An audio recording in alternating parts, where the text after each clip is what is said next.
Okay, so Michelle MacDonald is our speaker this evening. She is a clinical dietitian and certified diabetes educator at National Jewish Health. She provides comprehensive nutritional care to adult patients specializing in chronic conditions that involve acute and chronic inflammation, including cardiovascular disease, chronic kidney disease, chronic obstructive pulmonary disease, gastroesophageal reflux disease, rheumatoid arthritis, scleroderma, type 2 diabetes, and weight management. She is dedicated to helping patients understand and use nutrition as a supportive therapy to manage their disease and optimize their health. She is a member of the Medical Advisory Board of the Rocky Mountain chapter of the Scleroderma Foundation. So thank you, Michelle, and I'll turn it over to you. Okay, sounds good. And I will have Cindy advance the slides for me, so you'll hear me say next along the way. So the topic for tonight is eating for energy. And we're going to discuss this in the context of scleroderma because managing a chronic illness can or may leave you exhausted, both mentally and physically. And eating well can help you feel well and give you better energy. And we'll try and put the recommendations into action throughout. Advance, please. So a brief overview, I have 10 strategies for eating for energy. And as I mentioned, throughout the strategies, I will try and show some pictures that illustrate how to eat in a way that will give you the best energy. Next. So strategy number 1 is to enjoy whole foods. Jillian Michaels is well known as America's toughest personal trainer from NBC's The Biggest Loser. She once said, if it doesn't have a mother or come from the ground, avoid it. Twinkies and Cheetos are perfect examples of what not to eat ever.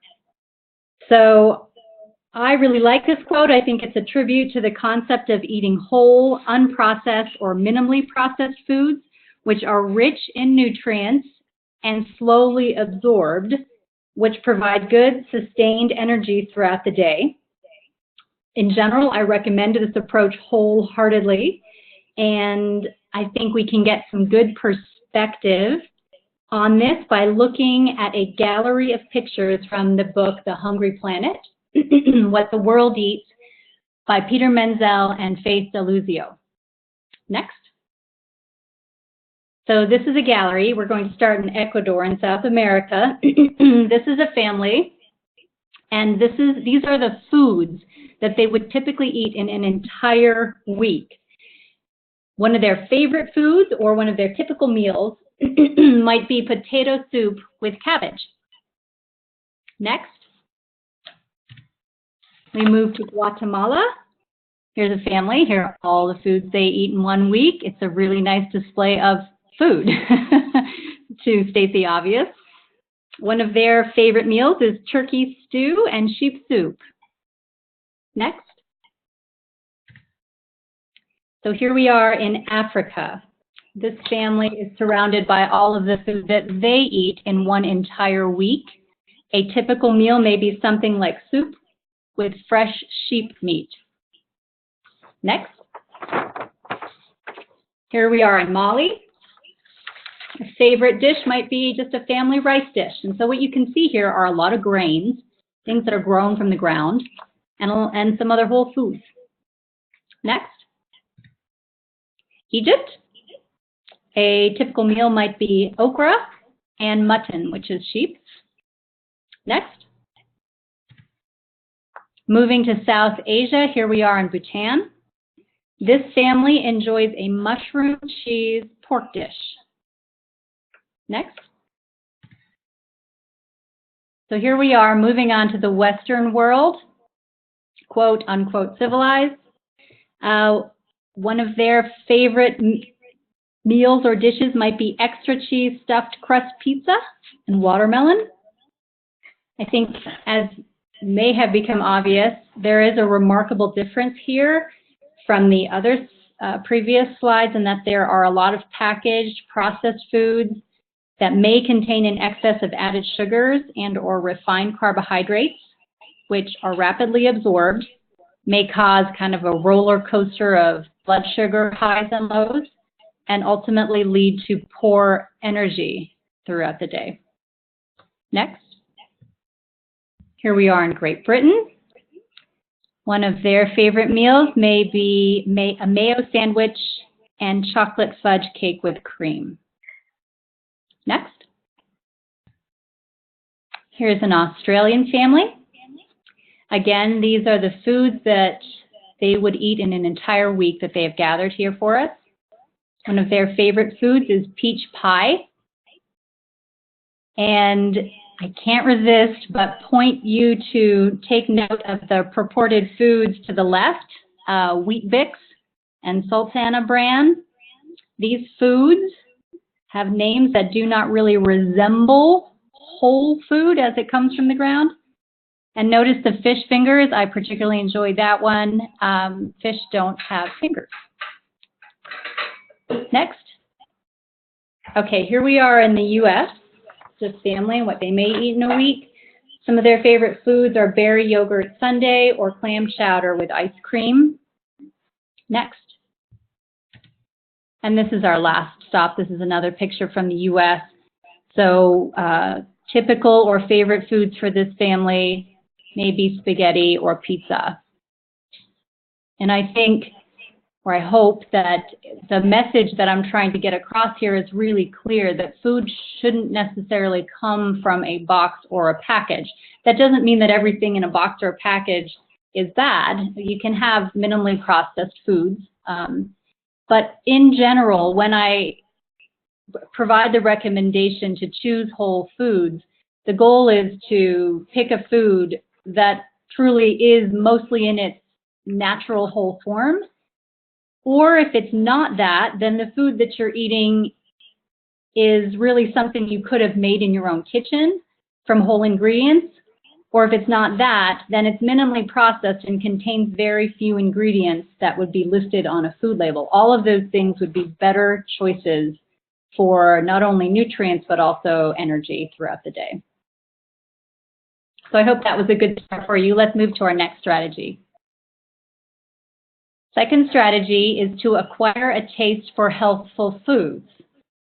And what I mean by this is that when I counsel people, a lot of people say to me, why are all the good tasting foods bad for you? And they're exasperated to some degree, or they're making a joke.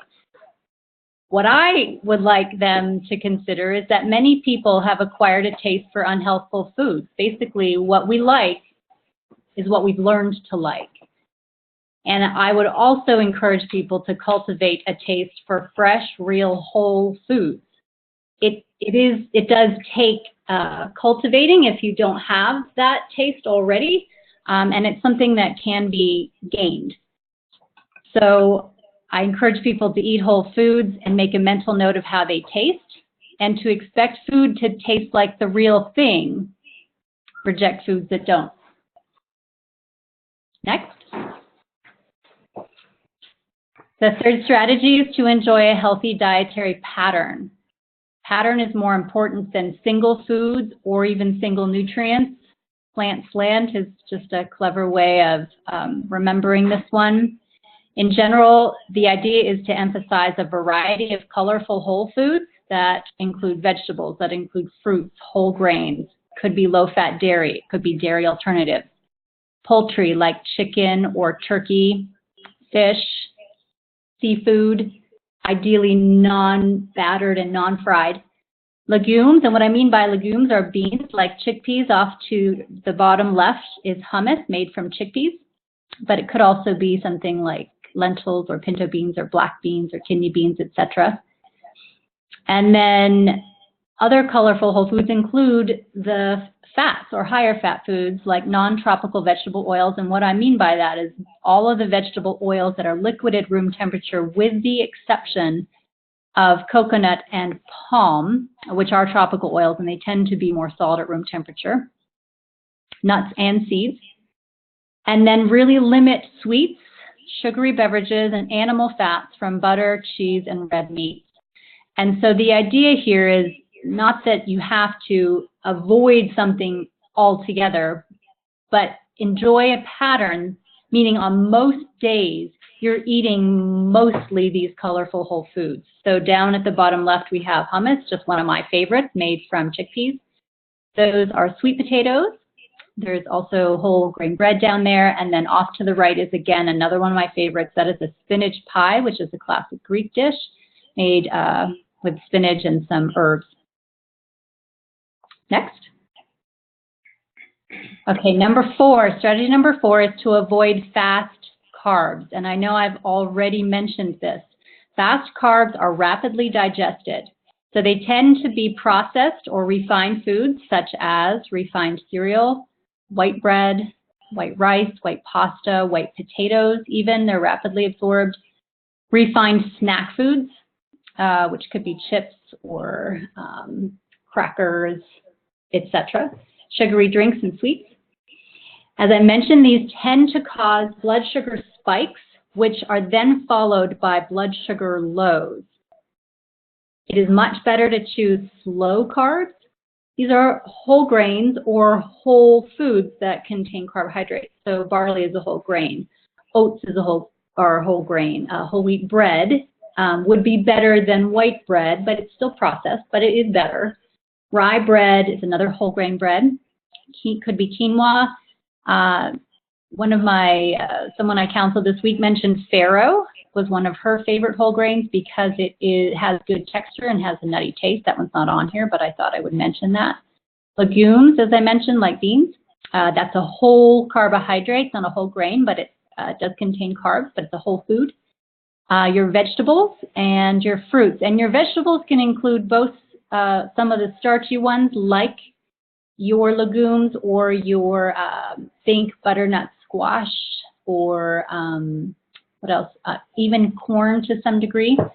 And then all of your non-starchies. It could be asparagus, it could be broccoli, it could be Brussels sprouts or cabbage or celery or cucumbers or carrots or tomatoes or onions or bell peppers or mushrooms or eggplant, etc. And then your fruits. And the idea would be to combine these healthy carbs with healthy fats and lean proteins for meals. Next, we're going to put this into action to some degree. So as an example, for breakfast, you may consider eating oatmeal. While that may sound boring, my hope is that this picture may be inspiring and or bring it to life a little bit. So this is one of my favorite breakfasts. It's 1/3 cup of quick oats with a half a teaspoon of brown sugar because that is only 2 grams of carbs and it gives it a touch of sweetness.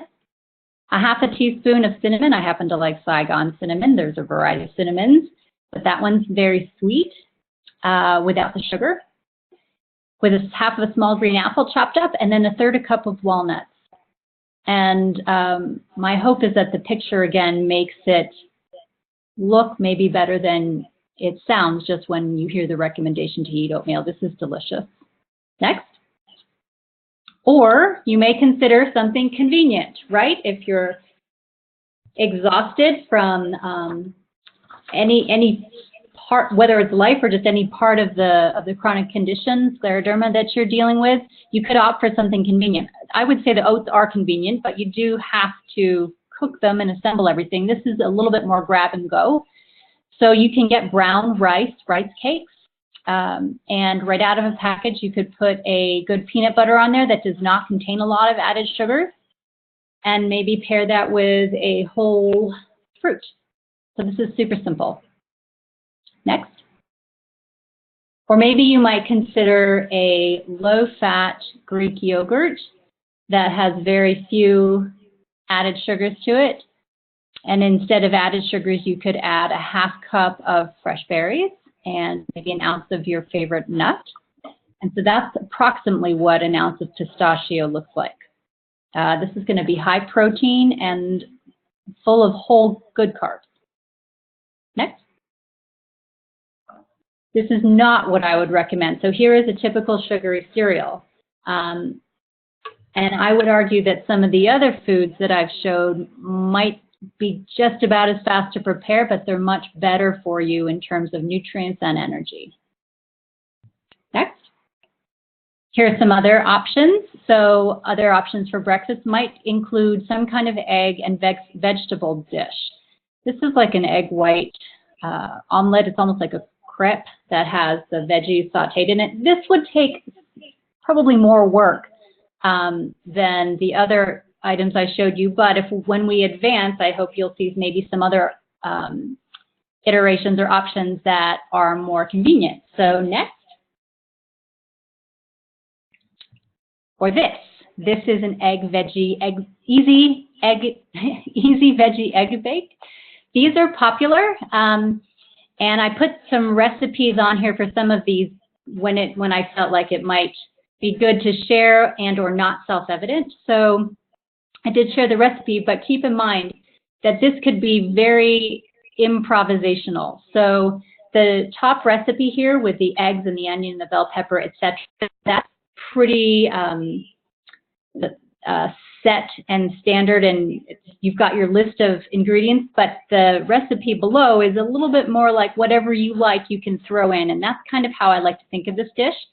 So you can use whole eggs or a combination of whole eggs and or egg whites, or you can buy the eggs in a carton. What you're looking for is really just liquid egg that does not have a lot of added sodium to it. You just have to watch the added sodium there. But then you can throw in basically what you have in your fridge. Something very easy might just be the egg with spinach and a chicken apple sausage, and bake it. And you can bake it in large pans. You can bake, think 9 by 13 if you use a lot of eggs and a lot of ingredients. Or you can do a smaller pan. You could do something even as small as a 2-cup Pyrex dish. You could also bake it in muffin tins. You could also opt for the stove top and just put it in a saute pan, 10 or 12-inch saute pan, and cook it there. Next. Here's another iteration of the egg breakfast, basically a slice of whole grain toast with half of an avocado, maybe a slice of tomato, and an egg on the side. And I'll touch on this later, but if reflux is a consideration, you could remove the tomato and maybe replace it with bean sprouts or spinach or bell peppers or something else on the top there. Next. Okay, this is straight from my countertop. And the last photo was also from the countertop of an actual kitchen, an actual person eating. But, a lot of pictures you can find online are real pretty and they look gourmet and they just look really fancy. This is what it looks like when you make it in your own kitchen, I would say. Just 2 pieces of a 100% whole grain bread, whole wheat bread in this case. There's a couple of hard-boiled eggs and mashed half an avocado on the toast with a side of grapefruit. And keep in mind, this could be breakfast, this could be snack, this could be lunch, this could be dinner. You don't have to follow conventions for meals. You can have a perfectly healthy breakfast at any time of day for any meal. Next. And not this, please. This may be my daughter's favorite donut, but I would argue that it's not providing a whole lot of nutrients and also going to set you up to be very energetic and then very non-energetic soon afterward because of the blood sugar high and low. Next. Okay, so that was our first gallery in terms of how to put these things into action. Now we're moving on to some more foods for energy that are snacks. So Nibble Nicely is the recommendation. I've listed some things that would be good snacks to eat, and these are also grab and go and in general super simple. And the idea here is to combine some kind of whole carbohydrate or whole grain or slow carb with a good protein, whether that's a lean protein or a protein that might have some healthy fats like an almond butter. So we have half an apple that would be sliced with 2 tablespoons of almond butter, half an avocado with some good wheat cracker, half a banana with some peanut butter. And again, the reason I'm combining the whole carb with the protein, and especially when you have fat with the protein, is what happens is the carbohydrate is more slowly absorbed, and you have more sustained energy because you have more level blood sugars, and then you also just have some good extra calories with the protein and fats that are going to just make you feel more full. So moving on, we've got some hard-boiled eggs and or egg whites with grapefruit. You could do a celery stick with peanut butter or another nut butter. You could do a low-fat cottage cheese with some fruit, half a cup of fruit. Next. Continuing on with good snacks. Crunchy chickpeas are something I threw in there because they're a bit of a novelty. We'll see those later on, but you can actually take a can of no salt added chickpeas, rinse them, put a little bit of olive oil on them and bake them in the oven. And you could do those with some dried fruit. I've mentioned the Greek yogurt with some granola or potentially fruit or nuts. We've got almonds and berries, hummus with toast or cut carrots, pistachios with orange slices, pumpkin seeds, dried cranberries. I think you can see the combination there. Next. Okay, so putting it into action. Here's a picture of granola with fruit. There might be yogurt in the base of that, but this would be a good pairing for a snack. Or next. Here's another example of a yogurt that's being eaten with a type of granola. So this actually happens to be a Noosa yogurt. They come in these small containers, which is nice. Yogurts come in a variety of containers, so you can get ones that are good portions. And then what's actually in here are, oh gosh, what these are. They are Aussie Bites, but they're basically little oatmeal kind of granola cookies, biscuits. Similar to a granola. Next. Not candy. So this may be an easy go-to because you're going to get a quick up in energy boost with this, but again, it's going to set you right up to either want more of this or it's going to set you up to feel pretty low and tired later on. Next.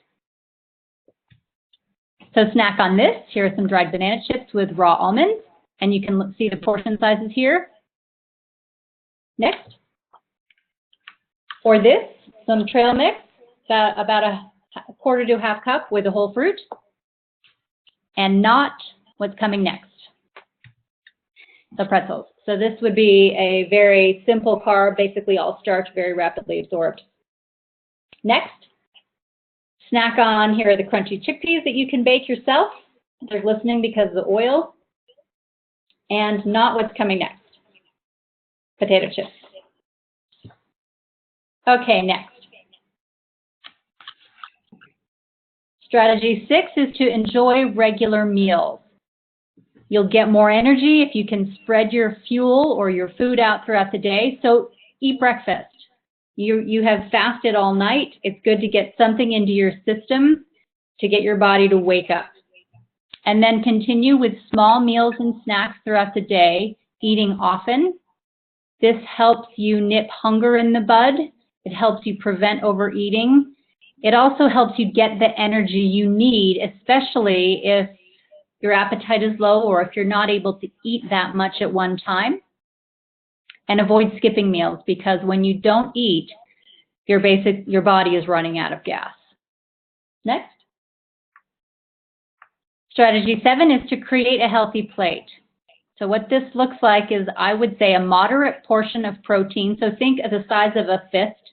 It's about 4 to 6 ounces of something lean and healthy, like chicken, fish, turkey, seafood, for instance, or a very lean, good quality red meat occasionally. Very large portions of produce. So think 2 handfuls or 1.5 to 2 cups of colorful whole veggies.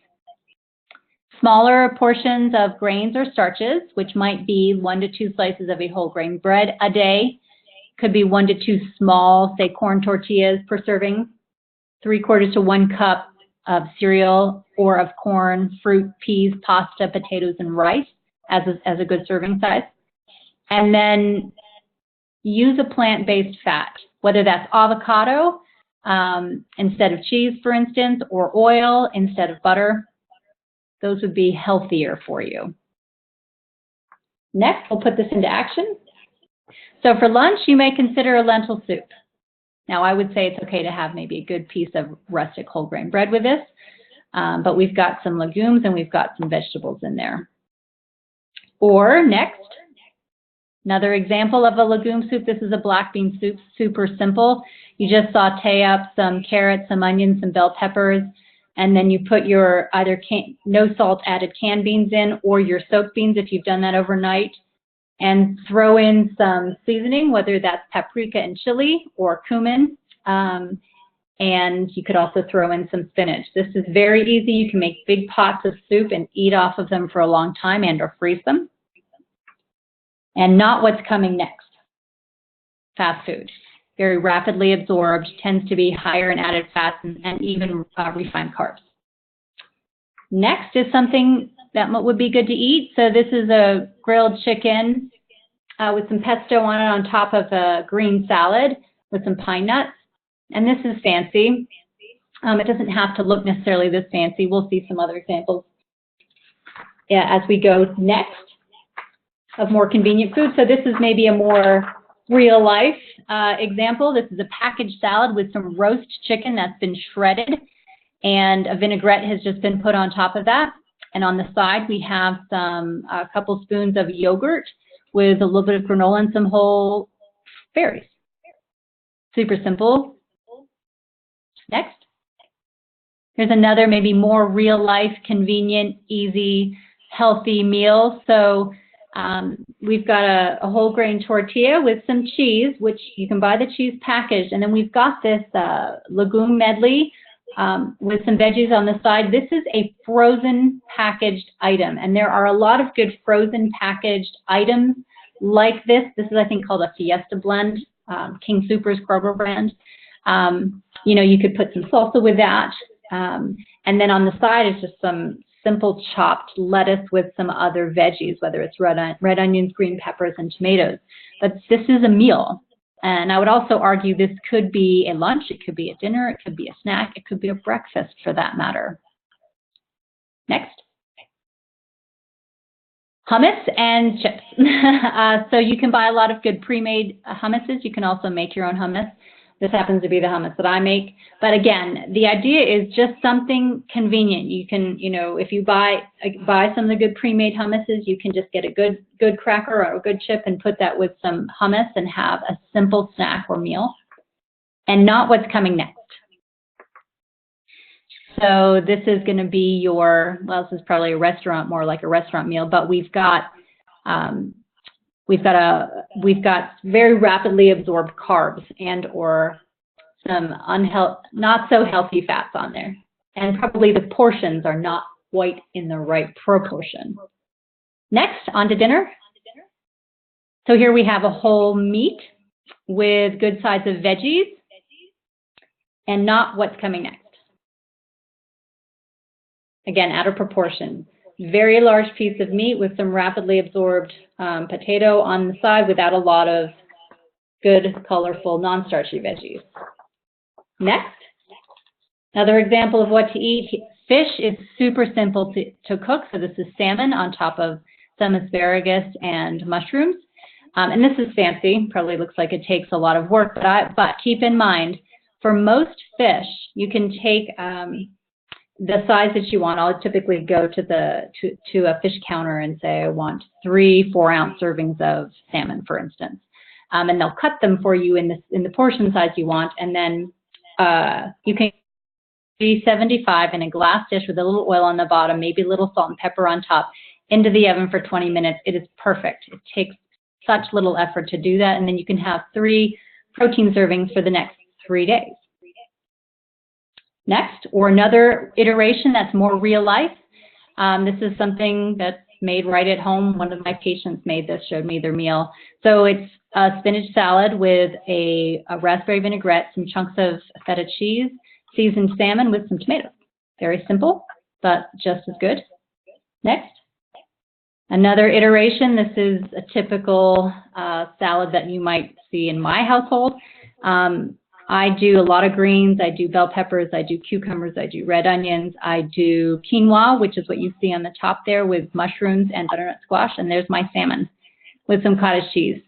And I can just whip this. If I pre-make the fish and the mushrooms and the butternut squash, this is a pretty simple meal to put together at the end of a day. But it could also be any time of day. Or next. Okay, another example of a very simple, easy, put together dinner. So this is roast chicken, and I do think there are about 100 ways to use roast chicken that's simple, so you can shred that. And then here's an example of a frozen blend that you can find in the freezer section.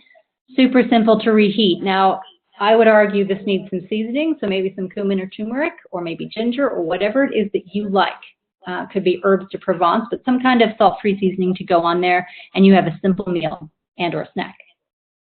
Next, another real-world example of something easy. This is a slow cooker dish. It's a Moroccan chicken dish. Basically, that's shredded chicken with some chickpeas and some other seasonings on top of couscous, which is super simple to make. And you can get a whole wheat, whole grain couscous, which is also just as simple to make and tastes quite good. And then simple salad with spinach and some bell pepper. Next, an example of what not to do, fast food. This is Chick-fil-A. Next. Okay, strategy number 8. So what to drink? I would argue you should be trying to hydrate with more water, or with water if you already feel like you drink plenty of fluids. And the idea is to drink before, during, or after meals when you're hungry, before you get thirsty. You can also kind of brighten it up by adding wedges of lemon, lime, orange, or grapefruit, crushed mint, or, as those are all reflux triggers, if you want to avoid those, you could go with peeled cucumber or ginger or crushed berries to ice cold or a cold glass of water. You can also brew and chill herbal tea and add berries to that. So as some examples, next. Oh, sorry, we're not quite there yet. That's right, that's fine. We'll get there. So let's move through strategy number 9 first, which is to avoid, in terms of what to drink, we want to avoid caffeine and sugar fixes. So caffeine, sugary drinks, and even sweets tend to give you that immediate sugar high and gives you a lot of energy immediately, but what you find is that sets you up to have a big energy drop soon after. So the goal is to find energy in foods by drinking and eating healthfully during the day. Next.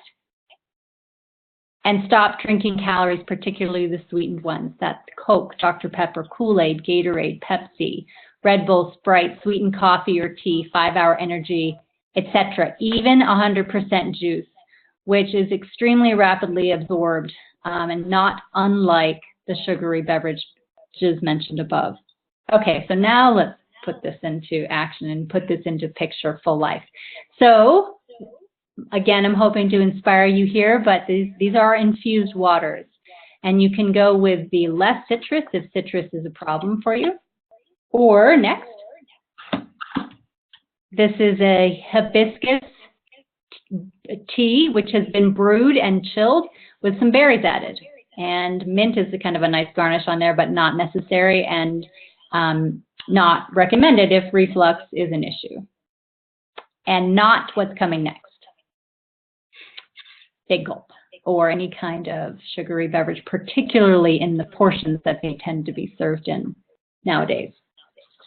Next, the final strategy will be to eat slowly and or stop when almost full. So the idea is to slow down, savor your food, try and eat only until you're almost full, about a 6 or 7 out of a 10 on a hunger scale.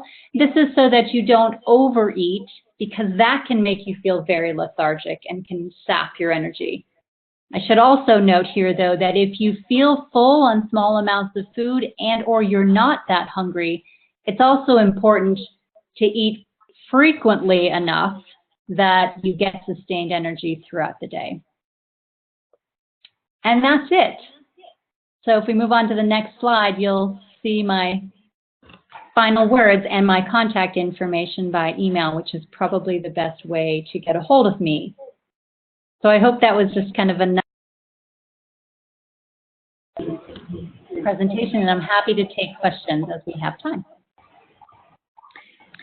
Thank you, Michelle. That was very informative. I did unmute everyone, so if anyone has a question, please feel free to ask. Again, if you're not asking a question, if you can keep your phone or computer on mute, it does help reduce the background noise. So any questions?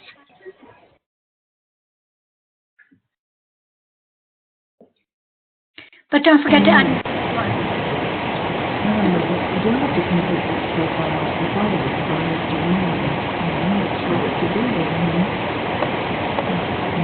Hello? Hello? Hello? Hi, I have a question.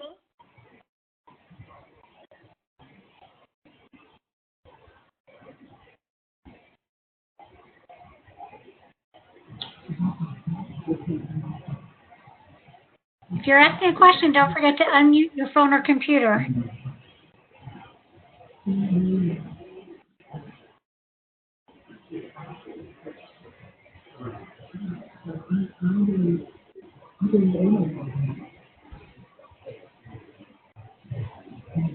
I'm happy to take any questions, but I'm also, happy if that's not something people want to offer up.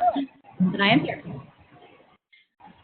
Okay, well, actually, I have one, Michelle. You mentioned Hello.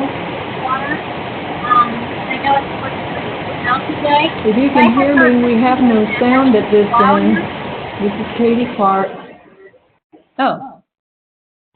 Cindy, I couldn't quite hear you, but a woman named Katie did just say she has no sound. Not sure why.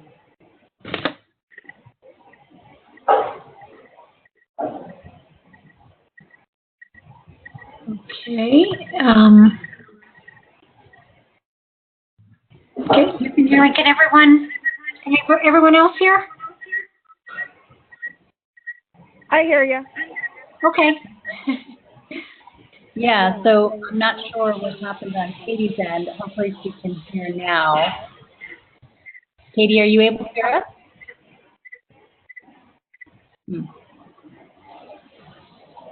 I can hear you guys, but I had to call in on my phone. I couldn't use it from the computer. Okay. Just an FYI.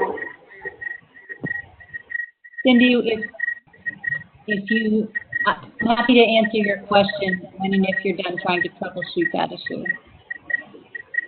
Okay. So my question was, you mentioned drinking water, before, during, and after a meal, and I know it's important to drink throughout the day.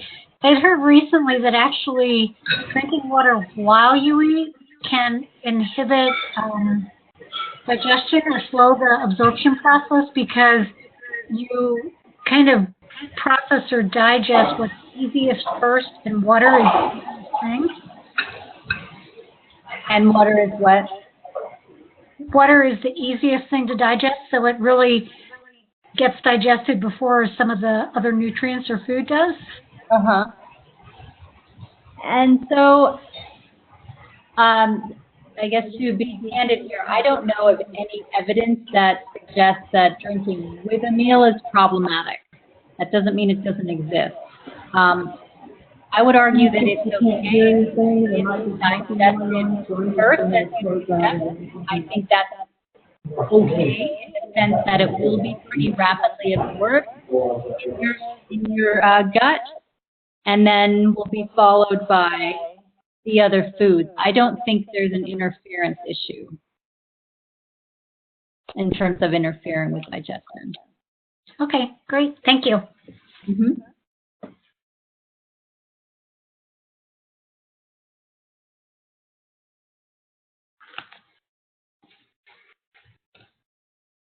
Any other questions?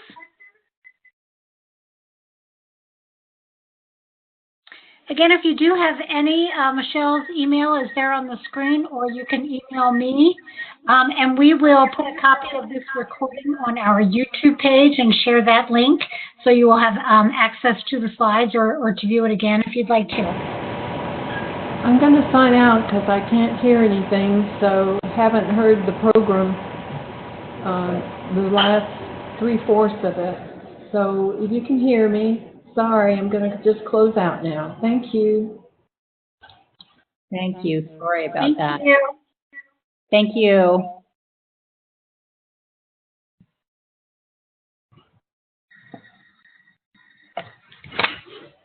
Okay, well, thank you again, Michelle. And again, we will have this recording on our website, on our YouTube page, I'm sorry, and we'll share the link. So thank you for joining us this evening, and have a nice evening, and go enjoy the Olympics. Thank you. Good night, all. Good night. Thank you.